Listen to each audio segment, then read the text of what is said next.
everybody. Welcome back to Creative Crossroads. We are so happy to be back with you. I'm Ellyn. And I'm Catherine. And something new this season 2 is that you can watch us on YouTube. So if you're listening at the Yes. podcast, you'll still get the whole story. But if you want to, you could jump over to YouTube and tune us in there and follow us and like us and all those things you're supposed to do.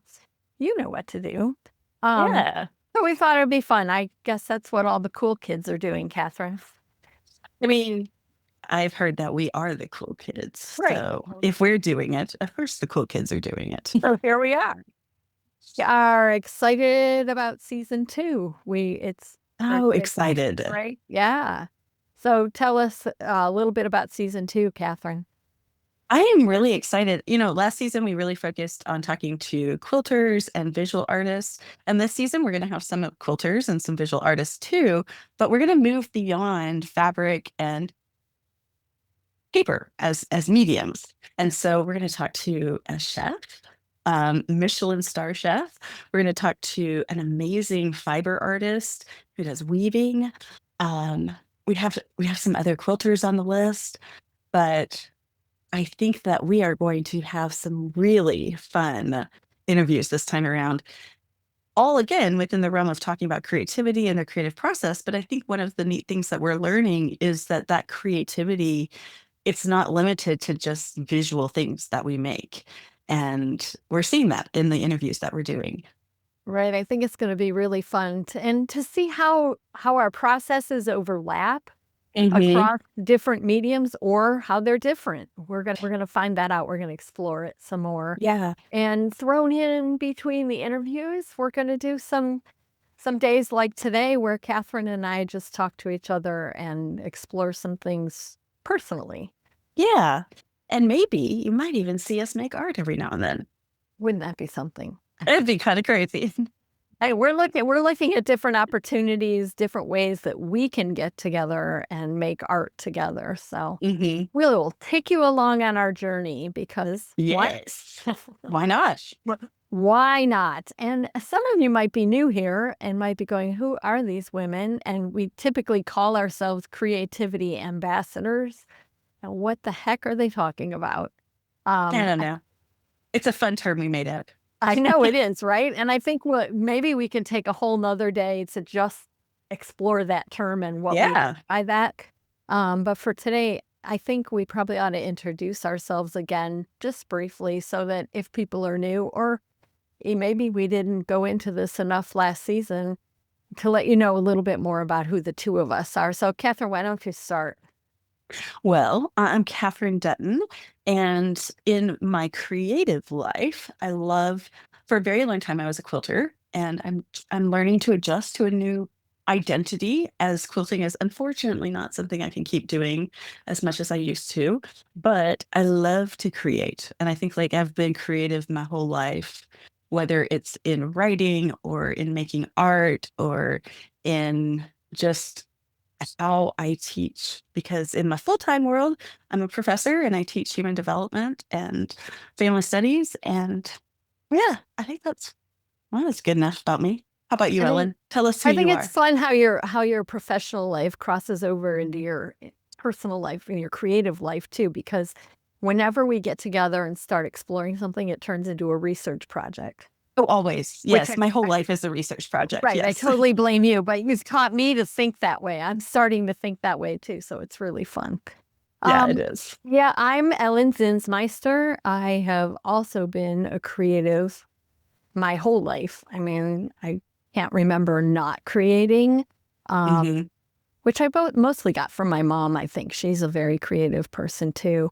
And I'm a quilter, a modern quilter. I love making modern quilts. This is one of my quilts behind me, one of my recent makes. That's Matilda Madly Making. And she is the result of an improv quilting challenge that I did. And that's the kind of stuff I do, mostly solid fabrics and improv quilting, which is really fun for me. I'm very active in the Modern Quilt Guild, and I'm also a weaver. I do some basic weaving on a rigid heddle loom and an ankle loom, and I have a lot of fun with that. But I love exploring all the things too, like Catherine, like the paper arts and junk journaling and just Mhm. all kinds of things. If it's new and exciting, I will try it. And Oh yeah. I want to experiment with all the things. I know, me My too. my niece was over in my craft room a couple of weeks ago and she was like, Aunt Cece, because that's what they call me. Aunt Cece, I think you have enough in here to start an art store. And I was like, I mean, it's a good start. And you're great with your nieces and nephews, involving them in creative activities. I I like them. am lucky to be, I'm a wife and mom to 3 adult kids and have a great, fabulous daughter-in-law who brought a bonus granddaughter into our family. And recently I got to call myself grandma because our first grandbaby was born. So I've been spending a lot of time with them and dabbling in teaching new creative arts to my bonus granddaughter who is almost 11. So Mhm. it's fun to get the next generation involved. It's fun to see that you in this new phase of your life where you get to be a grandma and and I think it's fun that you get to jump in with like an 11-year-old granddaughter because like she can do all the fun things with you and go to a quilt store with you. And she's And she obviously got good wants taste in to. fabric, right? Yeah. Like, And she wants to, yeah. Which is yeah. great. Yeah, that's been really fun.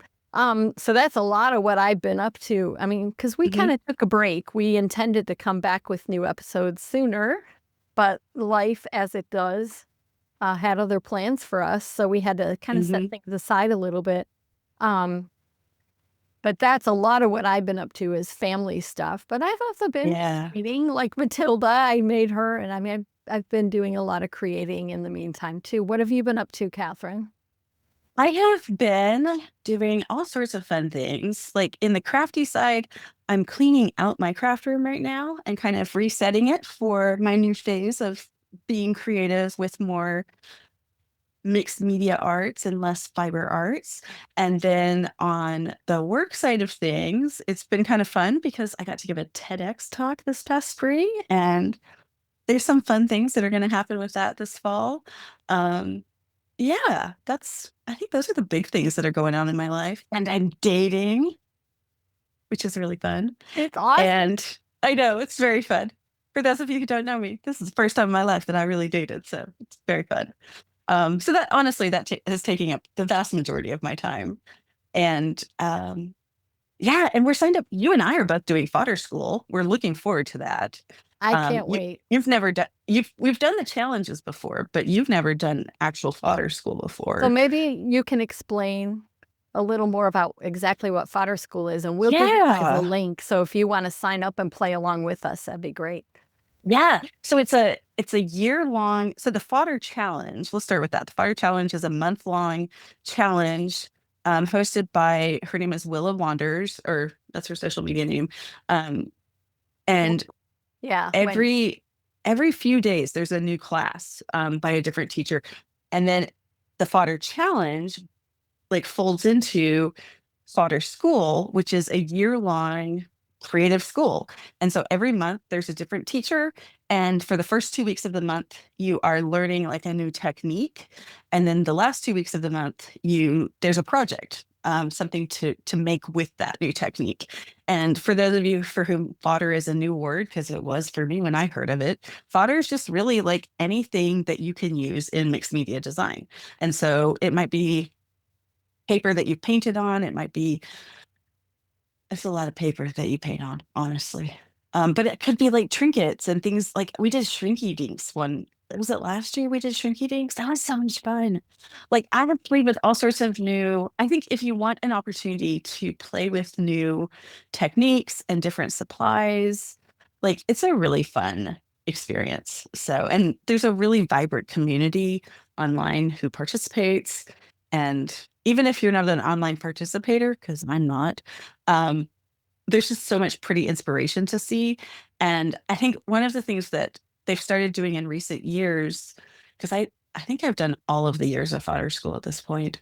But one of the things started doing recently is like they'll have like bonus lessons where one teacher will be inspired by another teacher's lesson, and then they'll do a spin-off of it. Okay. Of like, we're dyeing papers using this technique, and they'll be like, ooh, but also you could use avocados to dye. And so that's what I'm going to do later today. If I get my work done, I'm going to try using avocado dye. So I Cool. finally collected enough avocado pits to do it. So Well, that sounds fun. yeah, I know. It's supposed to make it purple. Okay. You would not expect that from avocado. I can't wait to see what you come up with. It'll be fun. I've done the challenges the last few years, but I've never been in a position to sign up for the year-long class.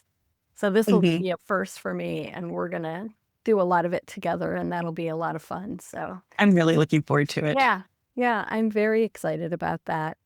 And that's a great thing that we're looking forward to. I'm also working on preparing my quilt entries for QuiltCon.